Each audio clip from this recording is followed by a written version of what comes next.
पांचों उंगलियां एक जैसी नहीं होती, लेकिन ये इस सोसाइटी का सच है कि यहाँ अक्सर लोगों को औरत के दुख और दर्द का एहसास उस वक्त तक नहीं होता जब अपनी बेटी जवान होके किसी मर्द के निकाह में ना चली जाए। इसी तमहीद के ऊपर आज की वीडियो है। खानेवाल में एक खातून एक बच्ची के साथ उसके शौहर ने गैर फितरी तरीके से सेक्स का अमल किया, उसको इतनी तकलीफ पहुंचाई कि वो बेचारी जान से चली गई, जिसकी तफसीलात रोंगटे खड़े कर देने वाली है कि जंगली जानवर की तरह कोई जीते जागते इंसान और फिर अपनी बीवी के साथ कोई ऐसा जुल्म कैसे कर सकता है। ये तफसील सामने आने के बाद, खातून के मर जाने के बाद भी लोगों के कमेंट्स चेक कीजिए। जो मैंने शुरू में बात की कि यहाँ ज़्यादातर लोगों को औरत के दुख का एहसास तक नहीं है जब तक कि अपनी बेटी किसी के निकाह में न चली जाए। ये चंद कमेंट्स मैंने सोशल मीडिया में बीबीसी न्यूज़ के कमेंट सेक्शन से निकाले हैं। ज़रा इनको देखिए और सुनिए अपने कान और दिल की समाअत से। यहाँ पे एक साहिब लिखते हैं कि खबर देखने के बाद ज़िला खानेवाल के तमाम पुलिस स्टेशन का रिकॉर्ड चेक कर लिया, लेकिन कहीं ऐसा कुछ नहीं हुआ। बीबीसी काम के लिए खुद अपनी फला पेश कर रहे हैं, यहाँ भी बहन को गाली।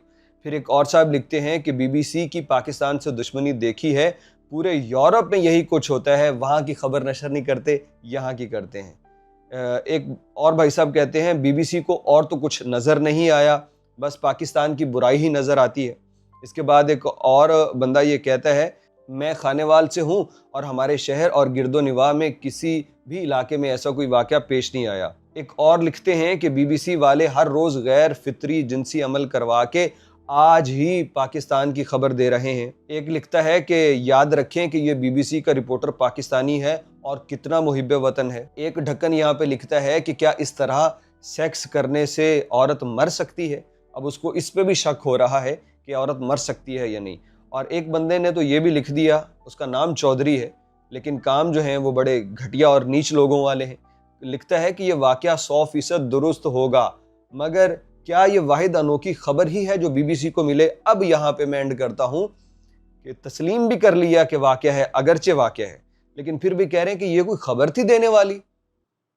हाँ, क्योंकि एक औरत की बात है ना, और तुम्हें तब तक नहीं समझ लगेगी जब तक अपनी बेटी पे ये दुख नहीं आएगा। लोगों को आजकल बहनों के दुख भी मालूम नहीं होते, उनके सामने उनके हस्बैंड जो हैं इनके बहनोई बहनों पे जुल्म करते हैं और लोग कुछ नहीं कर पाते। हाँ, जब बेटियों पे बात आती है तो फिर इनको इनकी जो रग है, जो इनकी आंत है दर्द वाली, वो जागती है। तफसील कुछ इस तरह से है कि खानेवाल में एक लड़की 18 साल की उम्र में उसका निकाह हो गया और उसको हैज़ थे, अय्याम के दिन थे। तो खामिद कहता है कि मैंने तो सेक्स करनी है क्योंकि मैंने दवाई खाई हुई है जिनसी लज्जत वाली। तो औरत कहती है कि मैं नहीं कर सकती, मेरे दिन चल रहे हैं। तो वो उससे गैर फितरी तरीके से करता है। यानी जो रास्ता अल्लाह ने इंसान का फुजला खारिज करने के लिए बनाया है, ये शौहर कहता है कि मैंने तो गंदगी में ही मुंह मारना है, गंदगी में जाऊंगा, वहीं से सेक्स करूंगा। और ये गैर अखलाकी काम भी कर रहा है, गैर शरई काम भी कर रहा है। औरत को पहले ही एक तकलीफ चल रही होती है जिसका उसे अदराक नहीं होता, और दवाइयाँ खा के अपनी खातून के, अपनी बीवी के साथ ये हरकतें करने वाला उसको और ज़्यादा बीमार कर देता है, ज़ख्मी कर देता है। वो वहाँ से अपने 2-3 रोज़ के बाद घर गई, वहाँ माँ बाप ने देखा बेटी कमज़ोर है, निश्तर हॉस्पिटल में लेके गए और वहाँ जाके 1 रोज़ इलाज के बाद खातून ने अपनी जान दे दी। इस वाक़े में 2 SHOs को गिरफ्तार किया जा चुका है जिन्होंने इसका मुकदमा दर्ज करने में ताख़ीर की। अब मीडिया पे हाईलाइट हुआ तो इसका केस का परसू किया जा रहा है। यानी एक तरफ सोसाइटी की आप देखिए हालत क्या है, पुलिस वाले भी उसमें जो लेट कर रहे हैं, FIR दर्ज नहीं कर रहे हैं। क्यों? क्योंकि ऐसी औरत को बेहया कहा जाता है जो इस तरह की बात करे। तो ऐसे मर्द को घटिया, बेशरम, बेहया नहीं कहा जाएगा जो इस तरह से अपनी खातून को भंभोड़ता है, जो इस तरह से उसे नोचता है, जो गैर अखलाकी, गैर शरई काम करता है। क्या तुमसे 7 दिन सब्र नहीं हो सकता जब उसके अय्याम के दिन है? लेकिन कैसे होगा जब तुम दवाइयाँ खाओगे, जब तुम औरत को महज किसी रबड़, किसी शापर की कोई प्रोडक्ट समझ लोगे। ये तो तुम्हें तब समझ लगता है जब अपने ऊपर आती है, जब अपनी पैदा की हुई बेटी के साथ ही होता है। मैं बार बार ये बात इसलिए कर रहा हूँ, खुदा के वास्ते औरत को एक जानदार समझो, औरत को इज्जत देने की चीज़ समझो।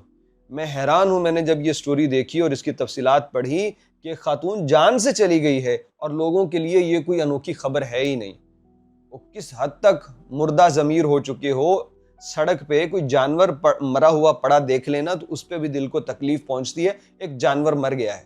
यहाँ पे एक हव्वा की बेटी जान से जा चुकी है और जानवरों जैसे सुलूक की वजह से जान से जा चुकी है, और तुम लोगों के लिए ये कोई खबर ही नहीं।